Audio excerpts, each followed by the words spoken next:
নমস্কার, আমার নাম বিমল বাস্কে। আমি এই গ্রামেই বাস করি, বিষ্ণুবাটি গ্রামে। তো আমি একটা সান্তাল পরিবারের একজন মানুষ বা একটা ছেলে। তো আমরা এখানে প্রায় 25 বছর ধরে একটা সংস্থার সঙ্গে আমি যুক্ত পড়াশোনার পরে। তো আমরা এখানে একটা মিউজিয়ামও চালাই এবং গ্রামের যে কাজকর্ম, গ্রামের যে মাঝি পারানিক সিস্টেম আছে, সেই দলের সদস্য আমি এক সময় ছিলাম, যে পুজো করেন প্রিস্ট বা নাইকি বলা হয়। তো এইটা করি। এর সঙ্গে সঙ্গে আমাদের একটা এসএসকে স্কুল আছে, সেখানে যে দিদিমণি দুজন আছেন ওনাদেরকে আমি একটু সাহায্য করি। তো এইটা নিয়ে এখন এই এনজিওর সঙ্গে, সংস্থার সঙ্গে যুক্ত আছি এবং কাজকর্ম করছি। সান্তালদের বিশেষ করে আমাদের 12টা জাতি আছে। সান্তাল, কিস্কু, হেমরম, মাড্ডি, টুডু, বাস্কে, বেসরা, এরকম করে 12টা আছে। এই সান্তালরা বিশেষ করে প্রকৃতি পূজারী। তারা পাথর এবং গাছকে আমরা পুজো করি। এক কথায় যেটা বলা হয়, জাহের বঙ্গা সান্তাল। তো সান্তালদের রীতি নীতি, কালচার, সংস্কৃতি, এগুলো আমাদের বাঙালিদের থেকে একটু আলাদা। আমাদের পরপর্বাসগুলো বিশেষ করে কোনো ফসল বা নতুন ফসল যখনই ওঠে, আনাজ যখনই ওঠে, তাকে উদ্দেশ্য করেই আমাদের পরবগুলো হয়। যেমন সোরহাই পরব, বাঁধনা পরব যেটাকে বাংলায় বলা হচ্ছে, সেই সোরহাই পরবটা আমাদের ধান কাটার পরেই হয়। তো যখনই নতুন ধান বাড়িতে ঢোকে, তার আনন্দে দেবালোকগণকে নতুন ধানের দিয়ে মুড়ি, চাল এবং কিছু হাঁড়িয়া মদ আমরা ওদের সামনে উৎসর্গ করি।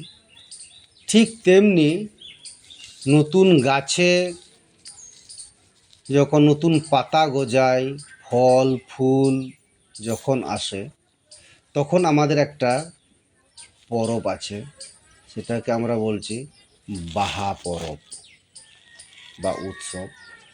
এই রকম সান্তালদের যখন আমরা ফসল বুনতে যাই, তার আগে একটা পরব আছে। যখন আমাদের ধান মাঠে সবুজ হয়, তখন একটা পরব আছে। এইরকম করে বিশেষ করে আমাদের পরবাসগুলো প্রকৃতি, গাছগাছড়া এবং ফসলকে নিয়ে সাধারণত আমরা দেবতাদেরকে স্মরণ করি এবং পুজো পার্বণ আমাদের হয়ে থাকে। তো এইটা হলো একটা দিক। আদিবাসীদের একটা জীবনযাত্রার, দৈনন্দিনের যে কাজকর্মর সঙ্গে ওরা যে জীবন জীবিকা চালায়, এইটাকে নিয়েই আমরা, প্রকৃতিকে নিয়ে, গাছপালা নিয়ে, ফসল নিয়ে কিন্তু আমরা বিশেষ করে বেঁচে থাকি এবং আমরা প্রকৃতিকে পুজো করি। তো এর সঙ্গে সঙ্গে সান্তালদের যে রীতিনীতির কথা বলছি, কালচারের কথা বলছি, সেটা যেমন সোরহাই পরবটা হচ্ছে সান্তালদের সব থেকে বড় পরব। সেটা 5 দিন ধরে হয়। প্রথমে আমরা দিনক্ষণ ঠিক করি। সাধারণত আমাদের এই ওয়েস্ট বেঙ্গলে বা বীরভূমে পৌষ মাসে এই পরবটা করা হয়। সেটা গ্রামের যে পঞ্চজন আছে বা মাঝি পারানিক যে সিস্টেম আছে, দল আছে, ওনাদের আওতায় সকল গ্রামবাসীরা থাকে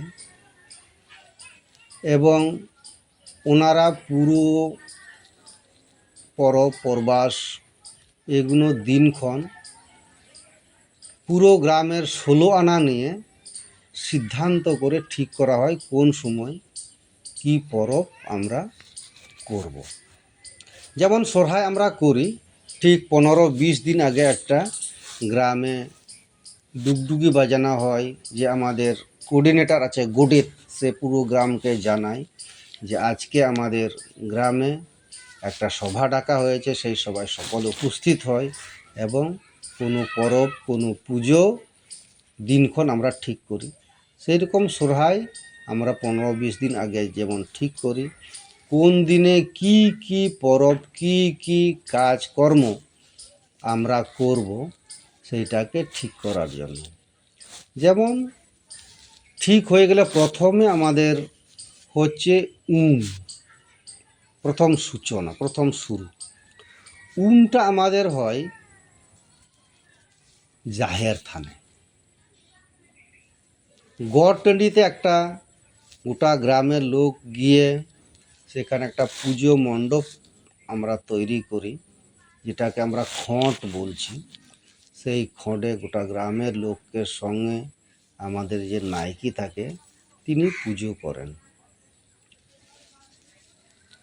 সেই পুজোতে আমাদের কিছু ছোট মুরগি বলি দেওয়া হয় এবং সেই মুরগির মাংস নিয়ে পুরো সেখানে খিচুড়ি করা হয়। গোটা গ্রামের লোক সেখানে কাজকর্ম করে, খাওয়া দাওয়া করে, কিছু হাঁড়িয়া থাকে এবং আনন্দ ওখান থেকেই শুরু হয়। তারপরে ওই পরবটাকে আমরা সান্তালরা বলে সোরহাই দ হাতিলিকান পরব। মিনস সোরহাইটা হচ্ছে আমাদের সব থেকে বড় হাতির মতো একটা পরব। তো নাইকি বাবার পিছনে পিছনে সেই পরবটাকে আমরা গ্রামে নিয়ে আসি। নাইকির বাবার পিছনে, তার পিছনে গরু থাকে। গরুকে একটা যেটা প্রথম পরব হয়, একটা ডিম রাখা হয়। সেখানে ওই ডিমটাকে কোন গরু প্রথম সেটাকে টাচ করছে কিংবা পা দিচ্ছে, সেইভাবে একটা সূচনা হয়। গ্রামে এসে সেই দিন থেকেই শুরু হয় একটা গরুর বন্দনা গান প্রত্যেকটা বাড়িতে বাড়িতে গিয়ে। পরের দিনটা হচ্ছে আমাদের বঙ্গান বা দাকাই আমরা এদিকেও বলে থাকি। সেই দিন সকলে নিজের নিজের বাড়িতে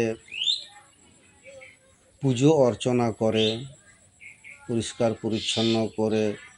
যতক্ষণ না পুজো হয়েছে ততক্ষণ বড়রা, মায়েরা, ছেলেরা কেউ খেতে পায় না। পুজোটা সম্পূর্ণ হওয়ার পর তারপরে যে যেরকম করে প্রস্তুতি, যে যেরকম করে আয়োজন করেছে সেই সব জিনিসগুলো, সেই সব খাবারগুলো ওরা আস্তে আস্তে খায় বা গ্রহণ করে। এইটা হচ্ছে বুঙ্গান বা দাকাই আমরা বলছি। এই দিনটা একে অপরের বাড়িতে এতটা যায় না, আপন আপন বাড়িতে পুজো অর্চনা করে এবং খাওয়া দাওয়া করে আনন্দ করে। এর পরের দিন থেকে হচ্ছে খুন্টৌ। খুন্টৌয়ে আমরা একে অপরের বাড়িতে যাই। তারপর গই জাগাও বলে একটা গরু বন্দনা একটা গান আছে, নাচ আছে। গোটা গ্রামের ছেলেরা মিলে গরু বন্দনা প্রত্যেকটা বাড়িতে বাড়িতে গিয়ে ওরা গান করে, নাচ করে। কিছু হাঁড়িয়া ওদেরকে দেওয়া হয়, সেটা ওরা খায়। তো এইভাবে তৃতীয় দিনটা চলে। তারপরের দিনটা হচ্ছে জালে।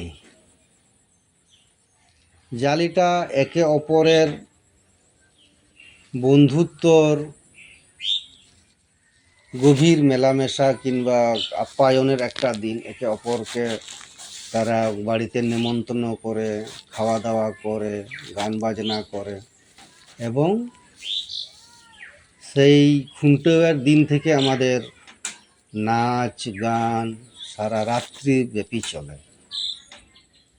ছেলে মেয়ে তুন্দা টামাক তুরিয়ে বানাম সমস্ত রকমের বাদ্যযন্ত্র নিয়ে তারা এক গ্রামের প্রান্ত থেকে আরেক গ্রামের প্রান্ত, এই মুড়ো থেকে ওই মুড়ো পর্যন্ত ওরা সারা রাত সারা রাস্তায় ওরা নাচ করে। জালির পরে হচ্ছে আমাদের সাকরাত, হাকু কাটকম দিন যেটা আমরা বলি। তো সেইটা হচ্ছে আমাদের শেষের দিন। তো সেই দিন আমাদের শিকারের একটা দিনও আমাদের একদিকে করা হয় সাকরাত উপলক্ষে। সেটা বনে শিকার করতে যায়, তারপর যারা শিকার করে ফেরে তাদেরকে ঘরে আবার নতুনভাবে আপ্যায়ন করে ঢুকানো হয়। তাদেরকে পা ধুয়ে তারপর ঘরে প্রবেশ করতে হয়। তারপরে পরেই আমাদের গ্রামের যে নায়কে কিংবা জগমঞ্ঝিরা যারা থাকেন তারা চালের গুঁড়ি দিয়ে এক ধরনের দুল পিঠে করা হয়। সেইটা গ্রামের মুনোতে এসে একটা কলা গাছের খুঁটির মতো করে তৈরি করে কিংবা ভ্যারেন্ডা গাছের মতো একটা খুঁটি লম্বা 5-7 ফিট, তার মাথার উপরে পিঠেগুলো রাখা হয় এবং সেইটাকে সবাই গ্রামের সকল ছেলে বুড়ো সবাই মিলে সেই গাছটাকে সেই পিঠেটাকে তীর নিক্ষেপ করে। তো এইভাবে আমরা পরবটাকে শেষ করি। এর গল্পটা বলতে গেলে অনেক লম্বা হবে। তো সেই রকম আমাদের এখানে এই পরবগুলো আমাদের এখানে হয়ে থাকে।